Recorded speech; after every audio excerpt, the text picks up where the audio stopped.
Halo kawan UBD, kembali lagi di Ngobar UBD, ngoding bareng lab komputer UBD. Nah kawan UBD, di episode kali ini saya akan membahas tentang bagaimana cara untuk membuat teks tulisan atau paragraf di file HTML yang akan kita buat. Nah pertama-tama kita buka dulu Visual Studio Code-nya. Di sini saya sudah membukanya. Lalu kita buat file HTML-nya dengan cara klik File, lalu New Text File. Nah, di sini ada tulisan biru yang bacaannya itu Select a Language. Nah, di sini kita klik saja. Lalu kita isikan HTML. Nah, kita enter. Oke. Nah, di sini kita buat dulu deklarasi pertamanya, yaitu dengan kurung buka, yaitu tanda seru dengan tulisan doctype, lalu HTML. Nah, kita enter saja. Lalu kita simpan dulu, jangan lupa. Di sini saya akan menyimpannya di desktop saja dengan nama episode 3. Oke. Nah, sini sudah tersimpan. Lalu kita isikan tag HTML. Nah, di sini dia akan mengisikan secara otomatis tag penutup untuk kita. Nah, di dalam tag HTML ini ada dua bagian penting, yaitu bagian head dan bagian body. Nah, bagian head ini kita tuliskan dengan tag pembuka head, itu head. Lalu di bawahnya itu ada tag body. Nah, di dalam tag head ini kita bisa mengisikan judul halaman web yang akan kita buat.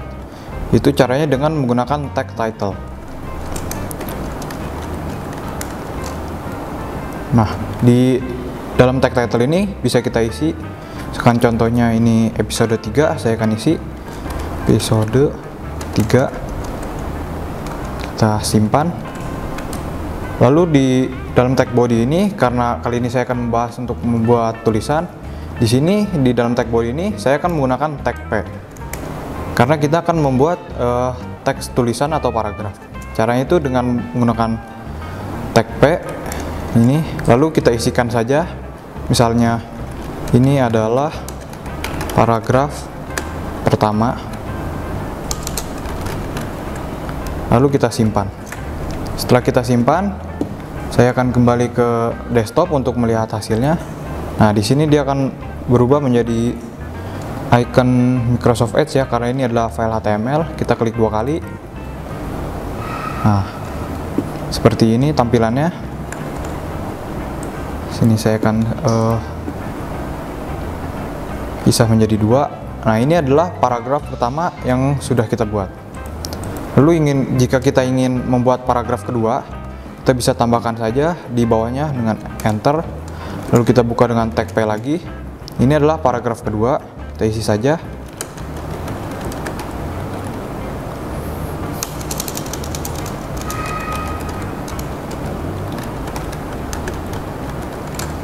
Lalu kita simpan, lalu di web browser kita refresh. Nah, ini dia sudah tampil paragraf kedua. Nah, lalu bagaimana sih cara untuk mengubah posisi paragraf yang sudah kita buat ini? Misalkan kita ingin posisi rata tengah atau rata kanan. Nah, caranya itu cukup mudah dengan kita menggunakan atribut. Nah, atribut yang kita gunakan ini adalah atribut line. Cara penggunaannya itu seperti ini. Setelah P, kita kasih spasi untuk memisahkan tag dengan atributnya. Lalu kita tuliskan saja line, lalu sama dengan kita kasih petik 2. Nah, di dalam petik 2 ini kita isikan, misalkan saya ingin menggunakan rata tengah, kita isikan center. Kita simpan, lalu kita refresh di sini. Nah, di sini sudah berubah. Di paragraf pertama ini berubah menjadi posisinya di rata tengah. Sedangkan paragraf kedua masih tetap di rata kiri secara default. Jika kita ingin menggunakan atau memposisikan secara rata kanan, di paragraf 2 ini kita bisa isikan juga align-nya, line. Nah, untuk menggunakan rata kanan kita bisa isikan yaitu right. Kita simpan lalu kita refresh lagi. Nah, sini dia akan berubah menjadi rata kanan. Lalu saya akan menambahkan lagi paragraf ketiga dengan menggunakan cara yang sama, menggunakan pembuka dulu, tag P. Lalu kita isikan, ini adalah paragraf ketiga. Simpan, lalu kita refresh. Nah, dia akan secara otomatis default to rata kiri. Nah, di sini saya akan memisahkan paragraf kedua dan paragraf ketiga menggunakan garis mendatar. Nah, bagaimana sih cara membuatnya? Cara membuatnya itu cukup mudah, menggunakan tag yang namanya itu tag HR.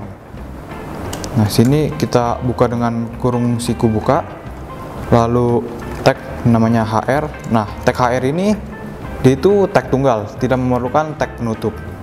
Lalu kita simpan saja. Nah, kita lihat apa yang membedakan. Nah, kita refresh. Nah, di sini akan terbentuk garis datar ya, untuk memisahkan dari paragraf kedua dan paragraf ketiga. Lalu bagaimana sih misalkan kita ada tulisan panjang gitu, kita ingin meng-enter di tengah-tengah. Nah, caranya itu cukup mudah.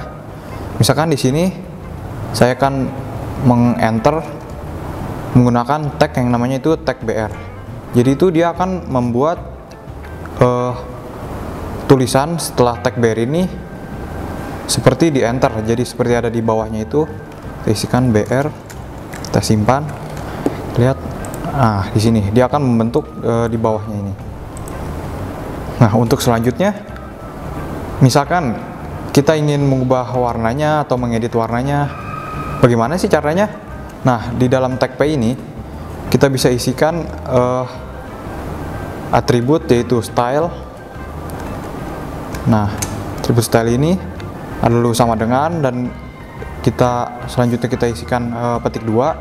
Nah, dalam petik 2 ini kita isikan kuncinya yaitu color, karena kita ingin mengubah warnanya. Untuk pemisah kunci dan nilai warna yang ingin kita ubah, kita menggunakan titik 2. Lalu kita isikan color, misalkan saya ingin mengubahnya menjadi warna merah, isikan red, kita simpan, kita refresh di webnya. Nah, sini dia akan berubah menjadi warna merah. Oke, baik, selanjutnya itu saya akan membahas tentang tag pre. Nah, tag pre itu untuk apa? Tag pre itu digunakan misalkan kita untuk membuat seperti puisi atau pantun atau syair yang memerlukan bait-bait yang sama persis apa yang dituliskan di text editor dengan yang ditampilkan di web browser kita. Nah, caranya itu seperti ini. Kita isikan tag pre, lalu di sini. Nah, setelah tag pre ini kita mundurkan saja, nggak apa-apa. Nah, di sini itu misalkan saya isikan ini pre pertama, lalu di bawahnya itu saya kasih tab ini pre kedua, lalu bawahnya ini saya kasih tab lagi ini pre ketiga. Nah, kita lihat apa yang ditampilkan. Nah, jadi tag pre ini menampilkan itu sama persis dengan apa yang kita tuliskan di text editor kita ini. Nah, selanjutnya itu saya akan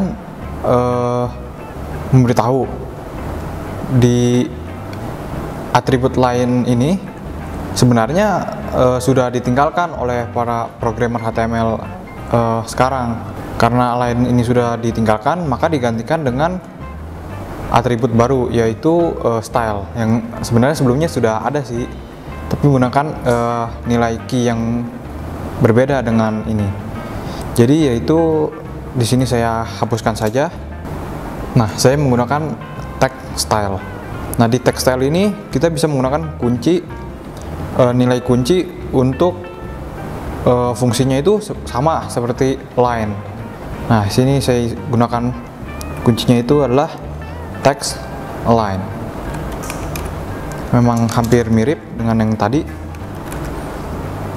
dan fungsinya pun memang sama.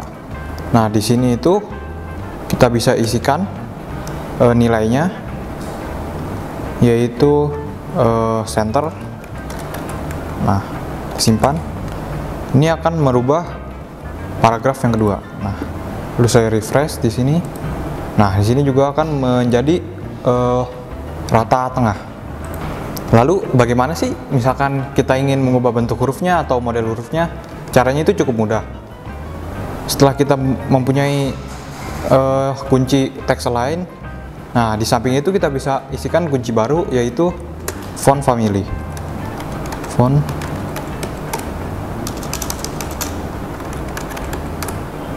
Nah, karena dia ini kunci yang terdiri dari dua suku kata, kita pisahkan menggunakan tanda kurang. Nah, seperti ini. Lalu nilainya itu kita isikan, misalkan saya ingin menggunakan font Courier New, karena dia isinya dua suku kata, kita kelompokkan menggunakan tanda petik 1. Seperti ini. Lalu kita simpan. Nah, kita lihat perubahannya di browser kita refresh. Nah, dia akan berubah menjadi seperti ini. Sekarang saya ganti menjadi Tahoma. Kita simpan, lalu kita refresh. Nah, dia akan berubah lagi menjadi seperti ini. Sepertinya sudah cukup jelas ya materi yang saya sampaikan mengenai cara penulisan atau membuat teks paragraf di file HTML yang kita buat. Nah, cukup sampai di sini dulu. Jangan lupa like, komen, dan subscribe di video ini. Oke, sampai jumpa di video kami selanjutnya. Terima kasih. Halo kawan-kawan UBD, pendaftaran gelombang 4 tahun akademik 2022-2023 dimulai pada bulan Juli sampai dengan Agustus tahun 2022.